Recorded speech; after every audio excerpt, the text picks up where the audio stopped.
session of the Samvidhan Lecture Series. I hope you are doing fine in this pandemic. I am also doing very fine. I'm Rushil Kumar and I'll be moderating today's session. This lecture series has been organized by Think India. Think India is a pan-India student-run organization with an aim to inculcate nation-first attitudes in the youth of in today's youth. Think India has members across all premier national institutes like IITs, IIMs, NLUs, etc. It's a privilege for each one of us to have with us two very distinguished speakers deliberating on two very important but relevant topics today, which are constitutional mandate of fundamental duties and PSPs as a guide to nation building and uniform civil code. We have with us Sri Satya Pal Jain sir.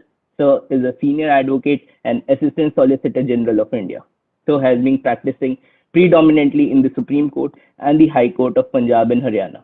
So is a former member of Parliament, Parliament at Lok Sabha, representing the Chandigarh constituency. So is also Sir was also a member of 24th Law Commission. We are very pleased to have him with us today. We also have with us Sri Anil Mehta sir. So has pursued his law degree from Army Institute of Law, Mohali, and later pursued his diploma in corporate law from London School of Economics. So is the senior standing counsel of Youth Union Territory of Chandigarh and perhaps the youngest till date. So has been practicing in Punjab and Haryana High Court for close to 14 years on civil, service, corporate and constitutional side. We are very pleased to have him with us today. We also have with us Shri Subham Shukla sir. So is the national co-convener of Think India with us today. We are very pleased to have him with us today. So without wasting any more time, I would like to invite Sri Satya Pal Jain sir to start with our first session, which is constitutional mandate of fundamental duties and DPSPs as a guide for nation building. Just one thing, clarification, we'll take questions after the first session and then we'll proceed with the second session. Then we'll take questions for the second session after the second session. So whenever you are ready to start. All the office bearers of Think India, I'm very grateful to all of you for having invited me to be with you, all your participants, your office bearers, and all members of your team, and to discuss with you an important topic concerning the Indian Constitution, that is constitutional mandate of fundamental duties and directive principles of state policy as a guide for nation building. इस topic में अपने आप में बहुत सारे subject जुड़े हुए हैं. नेशन बिल्डिंग अपने आप में एक इंडिपेंडेंट इशू है जिस पर बहुत लंबी डिस्कशन हो सकती है. Directive principles of state policy भी अपने आप में कितना बड़ा चैप्टर है जिस पर आप एक नहीं कई सेशन में डिस्कशन कर सकते हैं. कॉन्स्टिट्यूशनल मैंडेट, क्या मैंडेट है इंडियन कॉन्स्टिट्यूशन का, ये भी अपने आप में बहुत बड़ा टॉपिक है. फंडामेंटल ड्यूटीज वाला इशू भी आजकल बहुत रेलेवेंट होता जा रहा है क्योंकि ये बहुत लेट बाद में अमेंड हुई थी. तो ये 4-5 इशू से जुड़ा हुआ आपका एक इशू, इस पर मैं अपनी बात आपके सामने कम समय में रखने का प्रयास करूंगा. सबसे पहले नेशन एंड स्टेट. जब हम बात करते हैं कि नेशन बिल्डिंग, तो इस नेशन बिल्डिंग से हमारा अभिप्राय क्या है, हम किसे नेशन मानते हैं. सरकार तो हिंदुस्तान में स्वतंत्र भारत की सरकार तो 1947 में बनी. उससे पहले बहुत लंबे अरसे तक हम लोग गुलाम रहे, कभी किसी के, आखिर में अंग्रेजों के बहुत लंबे अरसे तक गुलाम हम रहे. ये जो हम नेशन की हमारी कंसेप्ट है, हिंदुस्तान की, भारत की, हमारी परंपरा की, ये बहुत ही अद्भुत कंसेप्ट है. हम नेशन में खाली सरकार को नहीं मानते, हम नेशन में हमारी लंबी विरासत, सदियों से चली आ रही हमारी मान्यताएं, हमारी धर्म, हमारी संस्कृति, हमारा वैल्यू सिस्टम, हम सबको इसके नेशन का पार्ट मानते हैं. और नेशन वही है जो अपनी विरासत को नहीं भूलता. सर सैयद इकबाल ने एक उर्दू में शेर कहा था, मिस्र, यूनान, रोमा सब मिट गए जहां से, बाकी है लेकिन अब तक नामो निशान हमारा, कुछ बात है कि हस्ती मिटती नहीं हमारी, दुश्मन रहा है सदियों दौरे जहां हमारा। जो जो हुकूमतें दौरे जहां आई वो हमारे दुश्मन रहे, लेकिन फिर भी कोई बात है कि हमारी हस्ती नहीं मिटती। तो सर सैयद इकबाल जिस हस्ती की बात कर रहे थे, वो हस्ती गवर्नमेंट नहीं थी, सरकार नहीं थी, पॉलिटिकल पार्टी नहीं थी, कोई पर्टिकुलर ऑर्गेनाइजेशन नहीं थी। वो हस्ती हमारी नेशन की है, और ये हमारे नेशन की हस्ती की बहुत खासियत है, बहुत स्पेशल क्वालिटीज हैं। लेकिन अगर मैं एक दो शॉर्ट में कहूं, हमने को एग्जिस्टेंस का प्रिंसिपल अडॉप्ट किया है। आप सारी हिंदुस्तान की हिस्ट्री उठा के देख लीजिए, सदियों पुरानी उठा के देख लीजिए, चाहे रामायण का टाइम, चाहे महाभारत का टाइम, चाहे उसके बाद का टाइम। हमारा कोई बादशाह कभी तलवार हाथ में उठाकर नहीं गया कि मैं दुनिया पर विजय प्राप्त करना चाहता हूं। हमने कभी किसी की जमीन लेने का प्रयास नहीं किया। हमने हमेशा अपने धर्म की रक्षा की, अपनी संस्कृति की रक्षा की, अपनी सभ्यता की रक्षा की। कभी भी हमने विस्तारवाद में विश्वास नहीं किया। तो जब हम इस नेशन बिल्डिंग की बात करते हैं, तो नेशन बिल्डिंग में उस भारत की हम बात करते हैं, उस भारत की हम कल्पना करते हैं। We imagine that India which is strong enough to defend the interests of the entire nation, as well as believe in the theory of coexistence, सरम धर्म संभाव। हम अपने धर्म का भी सम्मान करें, अपनी मान्यताओं का भी सम्मान करें, पालन करें, लेकिन साथ साथ हम दूसरों की भी मान्यताओं का, दूसरों की सीमा का, दूसरों की धर्म का, दूसरों की संस्कृति का, दूसरों के खान पीन का भी सम्मान करें। ये हमारा जो कल्पना है नेशन की। मैं समझता हूं कि आज जब हम नेशन की बात करते हैं, तो हजारों साल से चली आ रही है हमारी नेशन की कल्पना वही है कि बहुत सदियों पहले हुआ करती थी। देश 1947 में आजाद हुआ, हमारा संविधान बना, 1950 तक संविधान बन के तैयार हो गया था, और संविधान में समय समय पर बहुत संशोधन हुए।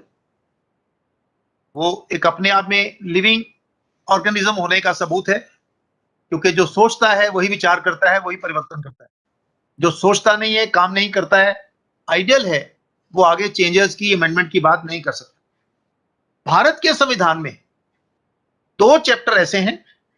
एक पहला directive principles of state policy, जो आर्टिकल 36 से लेकर आर्टिकल 51 तक जाता है। इसके अंदर अगर आप जाएं, डायरेक्टिव प्रिंसिपल जो आज आपका विषय है, I will go to the extent of saying that directive principles, the chapter of directive principles, as a matter of fact, is the soul of Indian Constitution. You cannot imagine the Constitution without going through the directive principles of the state policy. अगर संविधान में कोई चीज रह गई है जो directive principles में मेंशन की गई है, तो ये संविधान की फेलर है, डायरेक्टिव प्रिंसिपल्स की फेलर नहीं है। बहुत एग्जॉस्टिव है डायरेक्टिव प्रिंसिपल्स। आपको मैं हरडली लेकर जाना चाहूं, मुझे लगता नहीं है कि जीवन से जुड़ा हुआ कोई भी पहलू ऐसा है जो डायरेक्टिव प्रिंसिपल्स ने विजुलाइज नहीं किया। लेकिन दुर्भाग्य से पहले ही आर्टिकल में 37 में कहा गया कि ये जो डायरेक्टिव प्रिंसिपल्स हैं, ये कोर्ट में एनफोर्स नहीं हो सकते। They shall not be enforceable in any court, and there are many people, I am one of them, who feel that now time has come when we should amend this clause, and directive principles should also be enforceable in the court of law, because we have lived after 70 years getting independence, and now time has come when government after government have been coming and going. Time has come when a citizen should have the right to get the fundamental, the directive principles of state policy also enforceable in the court of law. आप हरिडली जाना चाहें, मैं हरिडली एक एक से आपको clause के बारे में बताना चाहूंगा। 38, state to secure a social order for the promotion of welfare of the people. Welfare of the people include everything, their living conditions, their security, internal security, external security, jobs, everything that includes. And I don't think there can be any dispute about that, that no state will like to do that. Then certain principles of policy to be followed by the state, जिसमें जो आपके resources हैं उनकी equal distribution हो, equal work for equal pay, बच्चों के लिए education, children, बच्चों को बराबर की अपॉर्चुनिटीज मिले। 39A equal justice and free legal aid. 40, organization of village panchayats, right to work, to education and to public assistance, provision for just and humane condition of work, living wage, participation of workers in management, promotion of cooperative societies and uniform civil code, provision for early childhood care, promotion of educational and economic interest of scheduled caste, duty of the state to raise level of nutrition, organizations for agriculture, protection and improvement of environment, protection of monuments, separation of judicial and executive, promotion of international peace and security. जब मैंने शुरू में कहा कि directive principles are basically the soul of the Indian constitution, कोई भी ऐसा state का कर्तव्य, any duty of the state which state is supposed to perform has not been left behind out of the directive principles. So I think directive principles are very important, very essential guideline for working of any government, maybe of any political party, A, B, C, and D. Fortunately in India, during the last 70 years, because of the participative democracy, because of the multi-party democracy, we have seen different governments coming and going, different parties forming government in the center as well as in the state. But I think the directive principles, with due respect to everybody, deserve much more attention from the governments that actually they have got.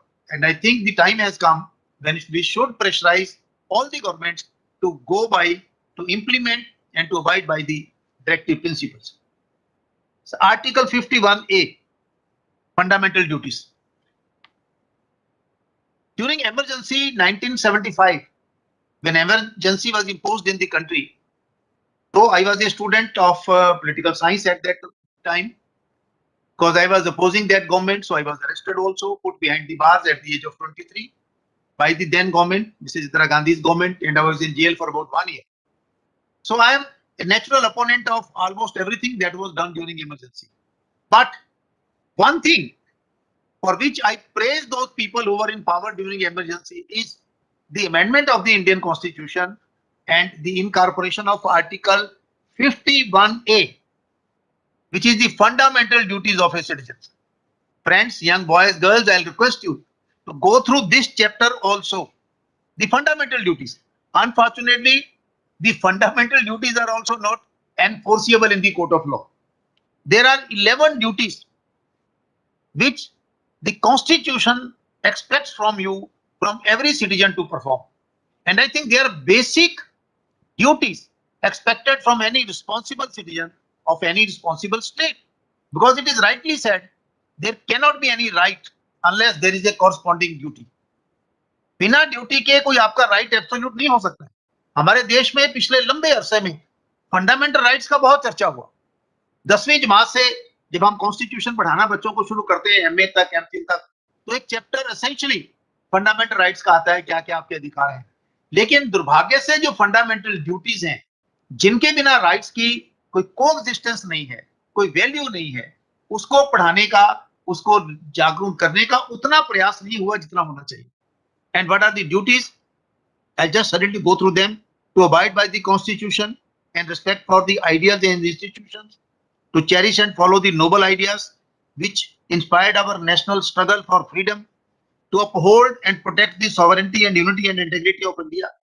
ऐसे करते करते 11 के करीब हमारी fundamental duties आती हैं, और जिसमें मैं सबसे इंपॉर्टेंट मानता हूं the duty J, to strive towards excellence in all spheres of individual and collective activity, so that the nation constantly rises to higher level of endeavor and achievement. यानी ये मेरी आपकी नहीं, हर भारत के नागरिक की ये फंडामेंटल ड्यूटी है कि वो जहां पर भी है, जिस भी क्षेत्र में है, वो ये प्रयास करे कि वो अपने उस क्षेत्र के सर्वोत्तम स्थान पर पहुंचे।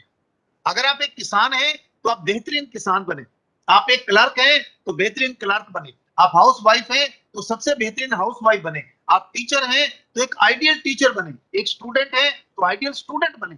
यानी पीएम से लेकर हिंदुस्तान के राष्ट्रपति तक सभी नागरिकों की जो जो फंडामेंटल ड्यूटीज हैं वो इस फंडामेंटल ड्यूटीज के अंदर एनश्राइन की गई हैं। इशू आया एक बार कि क्या ये एनफोर्सिबल है या नहीं। मैंने कहा कि एनफोर्सिबल नहीं है। सुप्रीम कोर्ट ने 1976 सुप्रीम कोर्ट 1455 मुंबई कामगार सभा वर्सेस अब्दुल भाई के केस में कहा कि ये एनफोर्सिबल नहीं है, लेकिन हर नागरिक से एक्सपेक्टेशन की जाती है कि वो इनको पालन करेगा। और मैं समझता हूं कि इसकी पालन किए बिना कोई भी सिस्टम आगे चल नहीं सकता, क्योंकि आपका राइट है अपने धर्म की पालन करना। कोई भी धर्म का आप पालन करना चाहे कर सकते हैं, लेकिन जब आप अपने धर्म का पालन करते हैं तो आपकी ये ड्यूटी है कि आप कोई भी ऐसी चीज ना करें जिससे दूसरे की भावनाओं को आहत होता हो। आपका अधिकार है बोलने का, आप जो चाहे बोलें, भारत का संविधान आपको अधिकार देता है, लेकिन आपका कर्तव्य भी है कि बोलते समय ऐसी भाषा का इस्तेमाल ना करें जिससे दूसरे आदमी की भावनाएं आहत होती हों या उसका बोलने का अधिकार चला जाता। आपका अधिकार है कहीं भी देश में आने का, कहीं जाने का, लेकिन आपका कर्तव्य है कि जहां आप जा रहे हैं वहां के कानून की, वहां की सभ्यता, वहां की भाषा, वहां के नियम, उनका पालन करें। आपका अधिकार है प्रॉपर्टी एक्वायर करने का, लेकिन आपका कर्तव्य है कि जहां प्रॉपर्टी आप एक्वायर कर रहे हैं उस प्रॉपर्टी से साथ वाले व्यक्ति की प्रॉपर्टी को डैमेज ना होता। इसलिए जो किसी ने कहा there can not be any right without a corresponding duty, and duty is a must for the enjoyment of any right by any individual. I think the time has come when we should create more awareness on that. एक बात मैं और कहना चाहता हूं, इस मुल्क में सदियों से अगर आप देखें तो आपको एक बात समझ में आएगी कि जो इस देश का आम नागरिक है, कॉमन आदमी है, उसने हमेशा फंडामेंटल ड्यूटीज को प्रेफरेंस दी, उसने अपने कर्तव्यों का पालन किया है। अधिकारों की बात बड़े लोगों ने की है, आम आदमी ने नहीं की है। आम आदमी अपने अधिकार की बात उतना नहीं कर रहा, वो अपने कर्तव्य की बात करता है। सुप्रीम कोर्ट की जजमेंट देख लें, कहीं मिनर्वा मिल्स के केस में फंडामेंटल राइट डिस्कस हुआ होगा, कोई केशवानंद भारती के केस में हुआ होगा, कोई अडानी अंबानी या जो बड़े बड़े लोग हैं उनके केस में होता है। आम आदमी तो अपनी ट्रांसफर को लेकर, मकान को लेकर, प्रॉपर्टी को लेकर उसमें आता है। और अगर आप हिंदुस्तान का संविधान या हिंदुस्तान की मान्यताएं, परंपराएं, मैंने कहा नेशन इंक्लूड्स एवरीथिंग पास्ट, तो आप उसको स्टडी करें।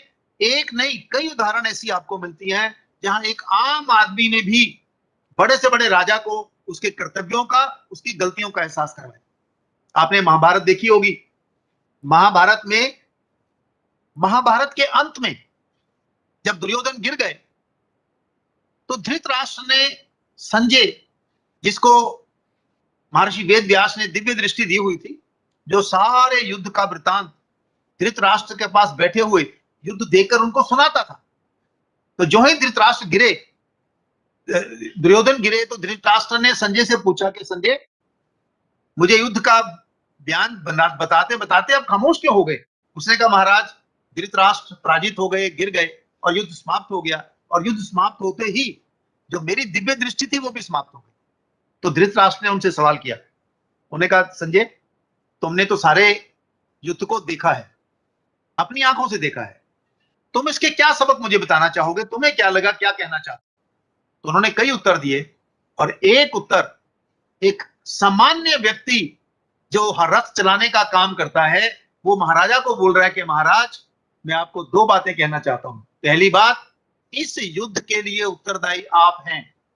अगर आपका पुत्र मोह ना होता तो ये युद्ध टल सकता था। यह है अपने कर्तव्य का पालन। एक छोटा सा व्यक्ति भी राजा को उसकी गलती का एहसास करवा सकता है। और दूसरा, उन्होंने कहा महाराज, युद्ध समस्याओं का समाधान नहीं होता, युद्ध तो समस्याएं पैदा करता है। आप रामायण के दौर में रावण और मारीच का संवाद, एक छोटा सा मारीच रावण जैसे महाराजा को बोल रहा है कि रावण, जो राजा चिकनी चुपड़ी बातें करने वाले लोगों को अपने पास रखेगा उसका अंत होना स्वाभाविक है, और जो राजा उस व्यक्ति को अपने पास रखेगा जो सच्ची पर कड़वी बातें कहता है, वही आगे सर्वाइव कर पाएगा। एक छोटा मारीच रावण जैसे महाराजा के सामने अपने कर्तव्य का निर्वहन करते हुए कह रहा है। और एक उदाहरण जो महाभारत से मैं आपको सुनाता हूं, कई बार मैंने सुनाई है।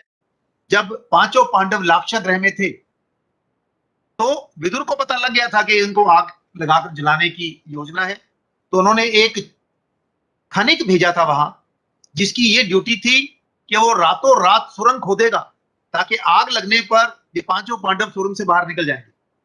तो जब वो खनिक सुरंग खोद रहा था तो अर्जुन उसके पास आते हैं और अर्जुन ने आके उससे कहा कि ये खनिक क्या कर रहा है? तो खनिक ने सर ऊपर उठाया नहीं, अपनी वो सुरंग खोदता रहा। अर्जुन को गुस्सा आया, वो राजकुमार था, उसने कहा खनिक, तुम्हें राजकुमारों से बात करने की तमीज नहीं है? तो एक सेकंड के लिए अपना काम रोककर उसने, उस खनिक ने, मजदूर ने अर्जुन जैसे महारथी को कहा कि अर्जुन तुम राजकुमार होगे, राजा होगे, लेकिन मैं एक छोटा सा खनिक हूं। मेरी ड्यूटी आज, मेरा कर्तव्य आज इस सुरंग को खोदना है सुबह दिन निकलने से पहले पहले। और अगर मैं ये सुरंग ना खोद पाया अर्जुन, मुझे राजकुमारों से बात करने का तरीका भले ही ना आता हो, इतिहास कभी मुझे माफ नहीं करेगा। इतिहास कभी मुझे माफ नहीं करेगा, क्योंकि उसके बाद जो परिणाम होना था वो सबको मालूम था। ये है कर्तव्यों का पालन, जहां अपने सच्चाई के लिए, अपने फर्ज के लिए आप बड़े से बड़ा राजा, बड़ा से बड़ा बादशाह, उसके सामने भी नेशन के लिए, राष्ट्र के लिए, देश के लिए, कम्युनिटी के लिए, समाज के लिए, धर्म की रक्षा के लिए सही बात कहने की हिम्मत आप रखते हैं। ये उदाहरणें हमारी एक नहीं 50 जगह मिलती। और हमने देखा अभी फंडामेंटल ड्यूटीज, कोरोना लगा, देश के प्रधानमंत्री ने कहा घंटी बजाइए। घंटी बजाने से कोरोना भागेगा ये कोई नहीं जानता, सब लोग जानते हैं नहीं भागेगा। लेकिन देश को यूनिटी में प्रोने के लिए सारा देश उसी समय खड़ा होकर थाली बर्तन बजाने लगा। देश के प्रधानमंत्री ने कहा कि आप दिए जलाएं। दिए जलाने से कोरोना नहीं भागेगा, लेकिन एक कर्तव्य का वहां, एक गंभीरता का एहसास करवाने के लिए सारा देश उसी के साथ खड़ा हो गया। मैंने 1965 की लड़ाई, 1971 की लड़ाई देखी है अपनी आंखों से। इंडो पाक, इंडो चाइना की लड़ाई भी, मैं बहुत छोटा था, थोड़ी थोड़ी बातें मेरे ध्यान में। एक बार कॉल आती थी देश की कि रात को ब्लैकआउट करना है। ब्लैकआउट होता था, कोई सरकार फौज भेजने की, पुलिस भेजने की जरूरत नहीं होती थी। गली गली मोहल्ले में लोग इकट्ठे होकर जाते थे और देखते थे कि किसी के यहाँ लाइट तो नहीं। कोरोना आया, सरकार कितने जगह खाना बना पाई वो दूसरी बात है, लेकिन सारे देश में देश के नागरिक खड़े हुए अपने कर्तव्य का निर्वहन करने, अपनी ड्यूटी प्रवान करने। और जहां पर कोई भूखा मिला, घर में बच्चों को खाना मिला या नहीं मिला, खाना बनाकर साथ वालों के यहाँ भेजा। ये हमारे यहाँ जो नेशन का कंसेप्ट है, मैं इस नेशन का पार्ट हूं, ये मेरा नेशन है, ये मेरी समाज है, ये मेरे व्यक्ति हैं, किसी धर्म के हों, किसी भाषा के हों, किसी जाति के हों, मैंने इनके इंप्रूवमेंट के लिए काम करना है, मैंने इनकी अपलिफ्टमेंट के लिए काम करना है। इसलिए जहां मेरा अधिकार है अपनी रोटी रोजी कमाने का, मेरा कर्तव्य है कि अपने भूखे साथी को भी मैं रोटी दूं। ये मेरी ड्यूटी है, फंडामेंटल ड्यूटी है, जिसका निर्वहन लोगों ने। मैं समझता हूं कि आज के इस मौके पर मैंने जो 2-3 बातें आपके सामने रखनी थी वो रखी। आइए एक रिजॉल्व करके चले, जहां अधिकारों की बात करें वहां कर्तव्यों का पालन भी करें, जहां अपनी बात करें सोसाइटी और नेशन की बात भी करें, और मिलकर, कुल मिलकर एक ऐसा प्रयास करें जैसा ड्यूटी जे में कहा गया है, we should strive to achieve excellence in all works of life. आइए इस नेशन को दुनिया का सबसे मजबूत मुल्क बनाने के लिए, जहां अधिकारों की बात हम कर रहे हैं, वहां कर्तव्यों का भी पालन करें, कर्तव्यों को भी उतनी ही इंपॉर्टेंस दें, और जो डायरेक्टिव प्रिंसिपल्स हैं उनको सामने रखते हुए आगे की दिशा में अगर बढ़ेंगे तो मेरा पूरा विश्वास है ये सेंचुरी भारत की होगी। जो स्वामी विवेकानंद ने कहा था, ये सेंचुरी भारत की होगी। सारा देश हमारे मूल्यों को मानेगा, सारा देश हमारी तरफ देखेगा, सारी दुनिया हमें मानेगी। हमारी संस्कृति, हमारी सभ्यता, हमारी भाषा, हमारी परंपरा, हमारा खान पीन, हमारी ट्रेडिशंस, हमारी कन्वेंशंस, इसी को सारी दुनिया स्वीकार करेगी। आप लोगों ने मुझे अपनी बात कहने का मौका दिया, मैं आपका बहुत आभारी हूं। बहुत बहुत धन्यवाद। Thank you very much. Thank you, sir. So that was actually a very enriching point of view. We actually never thought of the point of nation building from this aspect, taking into consideration the past and everything. So there are some questions which we have got in the chat. So one question I have from my end is, so to implement DPSP, so is it the responsibility of the state or the center to implement the DPSP, or we have to put forward a combined approach to implement DPSP in our daily life? See, so far as the directive principles of state policy are concerned, state here doesn't mean only the state government as we normally understand Punjab, Haryana, Himachal. State here means the government, maybe at the central level, maybe at the state level. And the directive principles, I said it's the soul of the Indian Constitution. They deal with all aspects of life, right from childhood till you attain a majority. You are concerned to have your job, judiciary, executive, and everything. So whether it is the issue which concerns the state government, then it is the state government which has to go by the directive principles. And if it is the central concern, then it is the central which has to go by the concern of the directive principles. And if it concerns both, then both are equally bound to follow the principles as laid down in the directive principles of the state policy. Okay, thank you, sir. So there's this question from Divya Tiwari. I'll just unmute her so she can ask her question.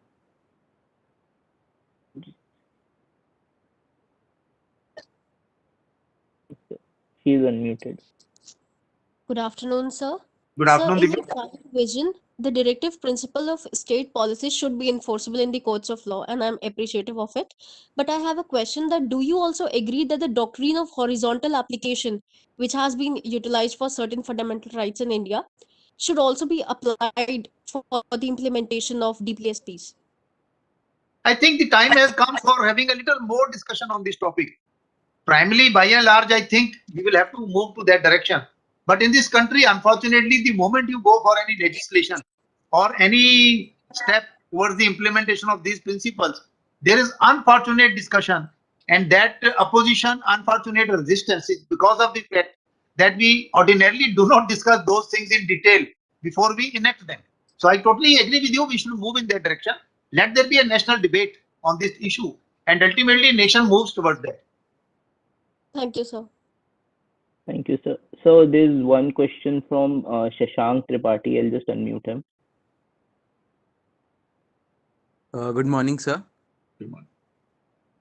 Sir, my question to you was, as you rightly pointed out in the beginning, that the nation comprises of the old values as well. It's not, in terms of India, it's not just the India after 1947.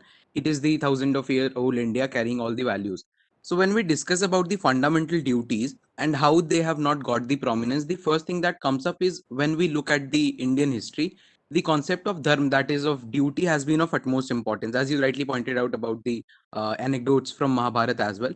So my question to you is, like, how do we, because to instill the fundamental duties, we also need a certain psychological training. They cannot remain mere words, just like in case of fundamental rights.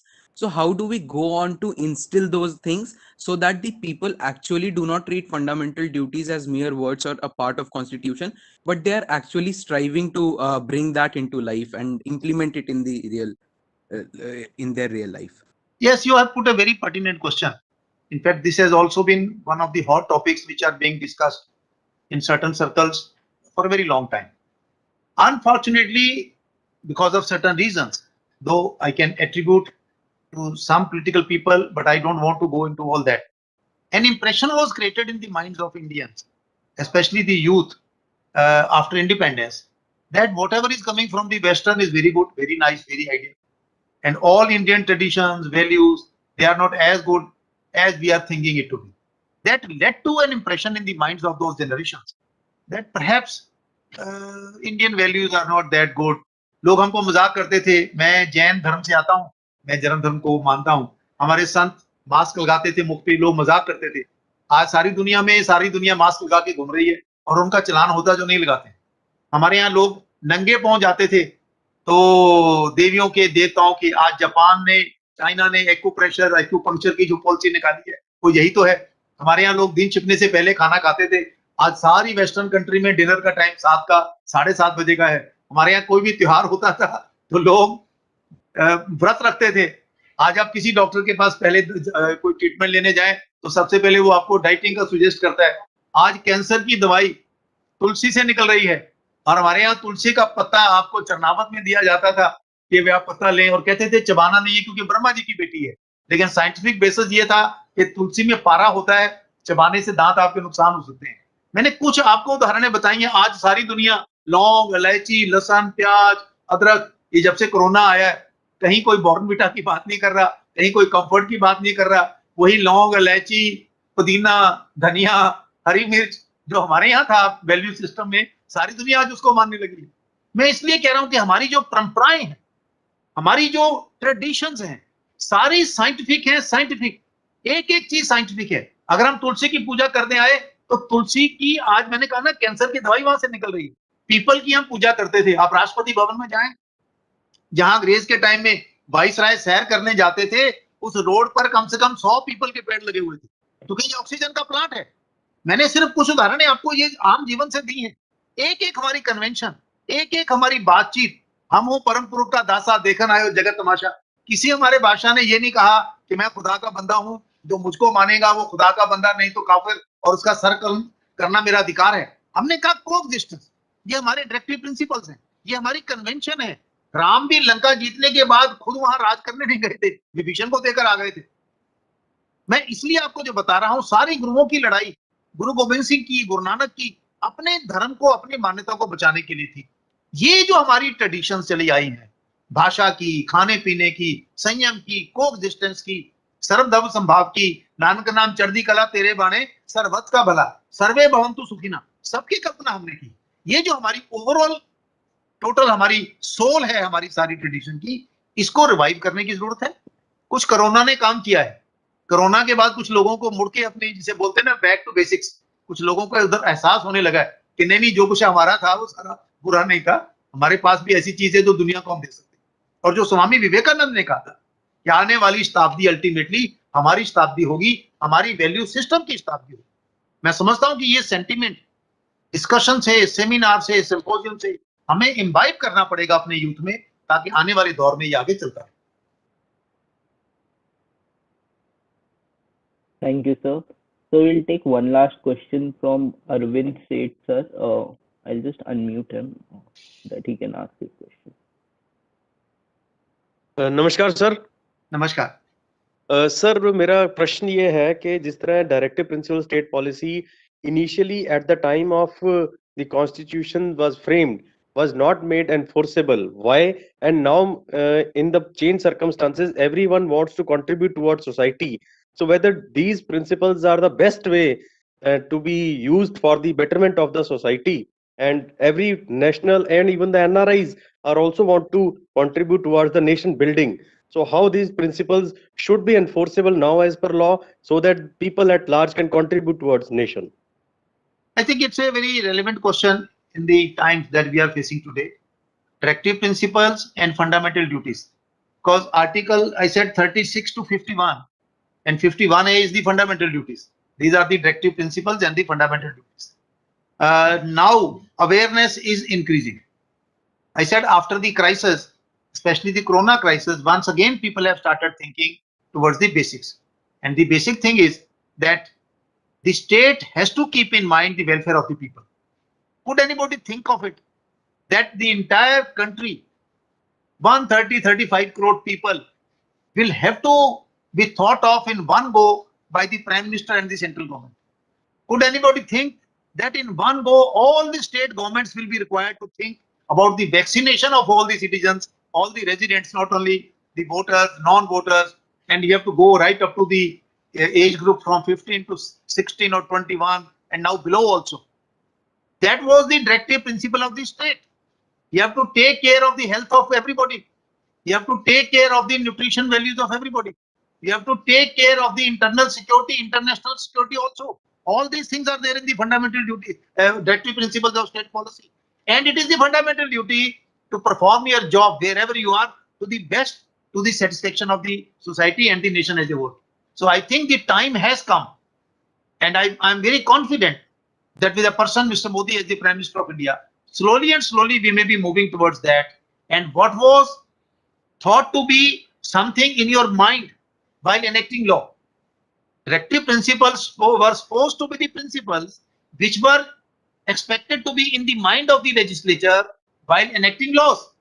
Now I think time has come. I am personally of the view that not only that it should be kept in mind, it should be brought in black and white on paper also, and by law.